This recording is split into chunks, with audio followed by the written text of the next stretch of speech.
Hey y'all, Boogie Night here, and oh my god, I wish I still drank during the week. This is easily going to turn into an off-the-rails crossover, I swear, because I just wasted 90 minutes of my life that I'm never going to get back. And actually, no, it wasn't because of a Tyler Perry film, or even a Shyamalan film, or a Nicholas Sparks-related film. No, I just sat through freaking Yoga Hosers. That ought to tell you right now, so, later. Okay, no, I've got to warn you guys for this. I've seen some crappy movies this year. I've seen some even worse movies last year. I thought Kevin Smith had scraped the bottom of the barrel when he made... God, when I thought he made Clerks 2, and then it got worse.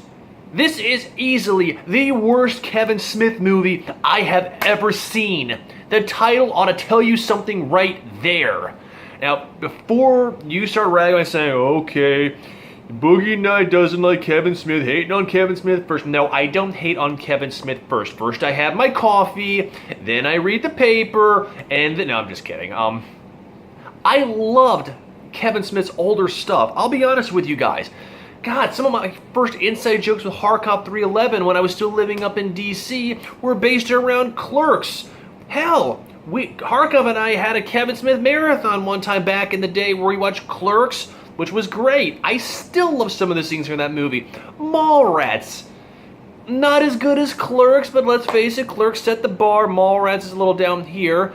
I even remember when I lived growing up in South Jersey, getting invitations to be an extra in Mallrats. Those two movies are classic Kevin Smith, even if one doesn't match up to the other. Dogma, once again, not as good, but it's tolerable.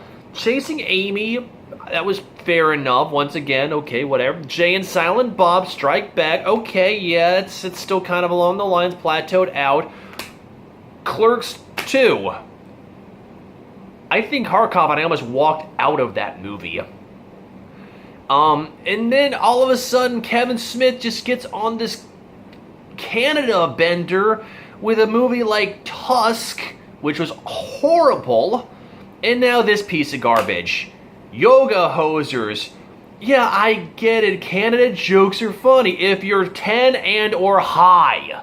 Kevin Smith, lay off the weed when you're coming up with screenplays, alright?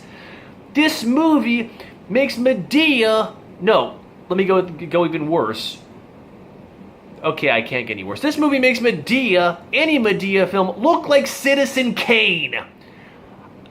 Yoga Hosers got 21% on Rotten Tomatoes so far.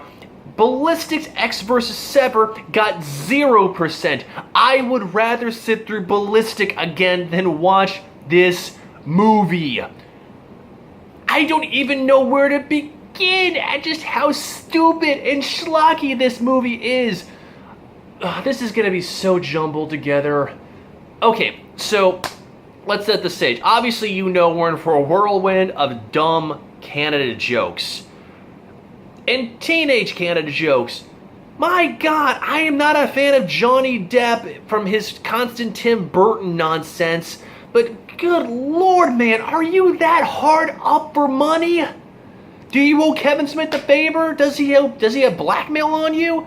Not only is Johnny Depp at his worst, his daughter is in this movie, along with Kevin Smith's daughter, and it's awful. It's just, oh my God. I really wish I still drank during the week, y'all. I'll be honest with you guys.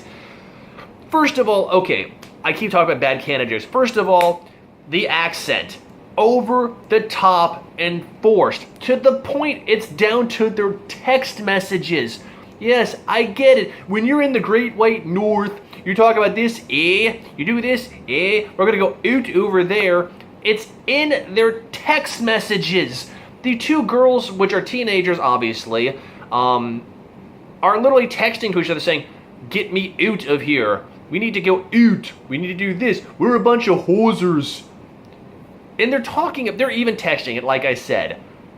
People don't talk like that.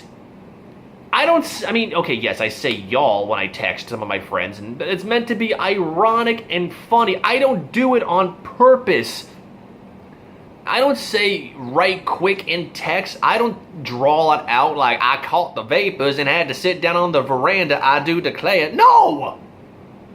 Yeah, I get it. It's a demographic, it's a geographic thing. Canada's funny. Yeah, once again, if you're stoned and stupid and immature, and when characters get introduced, it's done so in this 80s almost Nintendo-ish meets Instagram or some other video photo app on your phone, and you think they're going to be characters. No, they make a one-time appearance. Anyway, and of course, let's see what else we can talk about. Oh, okay, yeah. And to keep up with the Canada stereotypes, besides the fact they're all hockey nuts, who cares? Canada's popular down here in America. Yes, I get it. That's their sport like football is down here. You're driving it into the ground. And, okay, yes, and let's continue. So, this convenience store the girls work at, yeah, Clerks reference, you noticed, is called A to Z. We use British dialect. It's funny because it's not American. Oh my God. So, they say imitation is the best form of flattery. In this movie, it's a slap in the face. They reference Clerks. They reference Men in Tights. They reference Mallrats. They bring out the entire Kevin Smith stable of actors and actresses to fill in roles. There is a scene in the movie when the antagonists pop into play that reminds me of Sausage Party. Yeah, okay, that wasn't one of my favorite movies, but compared to this, also Citizen Kane. Sausage Party, it looks like the Maltese Falcon compared to this. So, the whole premise of the story are these two girls in Winnipeg that work at the A to Z. There's even a line that where one of the girls, I don't even remember which because I completely zoned out, so actually yells out, "I'm not even supposed to be here today." Brian O'Halloran I didn't see in this movie because he's got at least some sense not to make an appearance. So these girls are working in the convenience store in Winnipeg, texting each other back and forth, pointlessly, I might add. And you actually see the text on the side of the screen like, this is stupid, sorry, no, sorry, not sorry, in text format. And they get invited to a seniors, be still my heart, party, even though apparently, because everybody thinks the only reason they're going is for Shaka Shaka, me love you long time.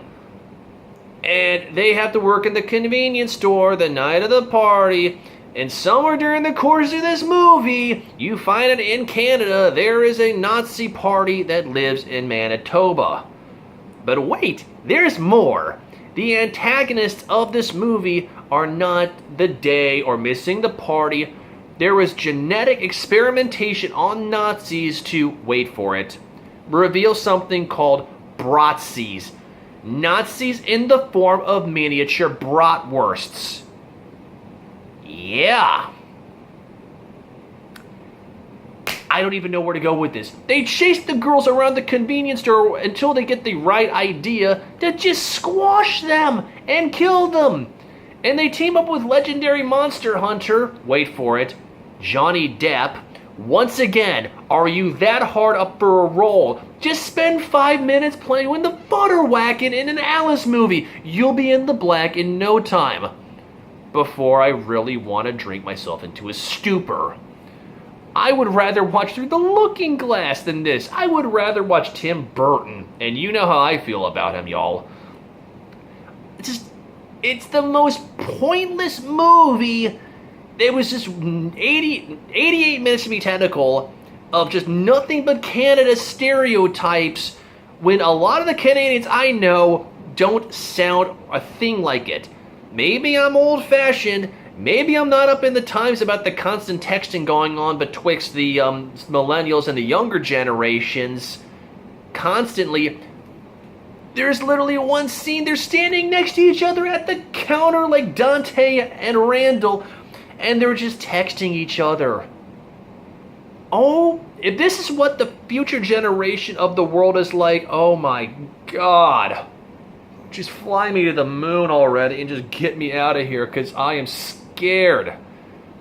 But Stan Lee makes a cameo. Once again, does Kevin Smith have blackmail material on you, dude? You don't need to do this. Yes, I get it. Kevin Smith's a fanboy. Yeah, okay, I get that. You know what? You know who I'm a fanboy of? Jesse Leach and Adam D of Killswitch Engaged in Times of Grace. Do you really see me trying to do something to blackmail them to come and do a review with me? Well, Adam D would sit in on a review with me just to make a complete knucklehead out of me, but hey, that's part of his nature, and I'm cool with that. But this movie was so sloppy. And yeah, okay, you want to have fun when you're making a movie. I've done movies back in college and stuff like that, and we had a grand old time doing the recordings, shenanigans across the board.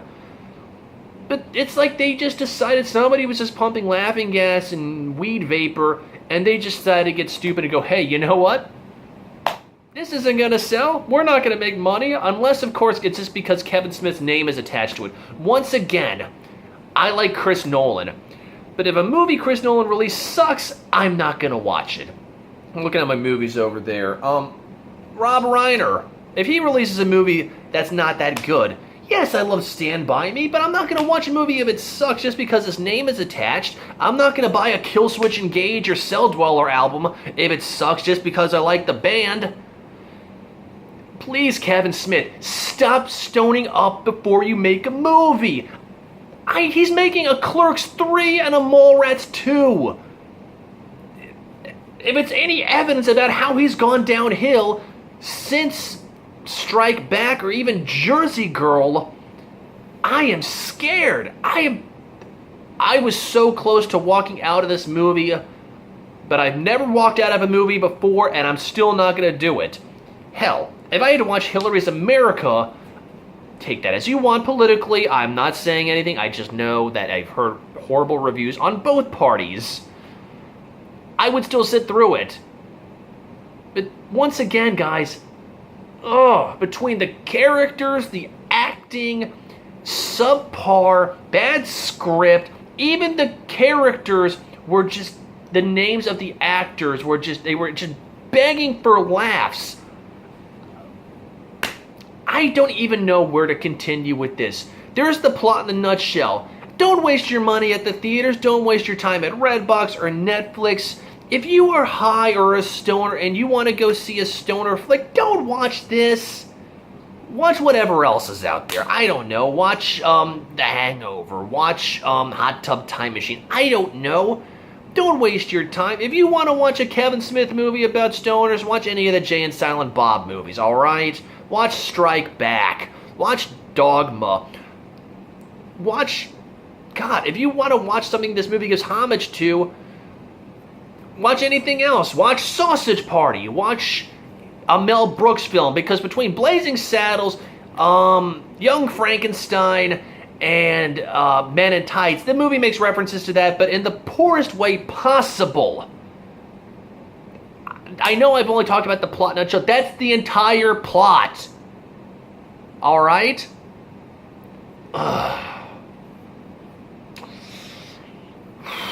On a side note, on a good note, I'm looking forward to seeing Sully now that it's out over one of the theaters down the street, so I'm hoping to catch that. Maybe I'm thinking possibly Saturday. I don't know yet. Depends on what the Inconceivable's up to, because I want to see her sometime this weekend anyway, so we'll see if there's any movies she wants to go see. But I digress. I'm going to go take a breather, and I'm going to go watch something actually worth watching to cleanse my palate. Hell, I might have to go out and watch Ballistic again, because I just want to remind myself about the stupidity of the modern filmmaking. So with that in mind, you guys have a good evening, and I'll catch you on the flip side, alright? Peace.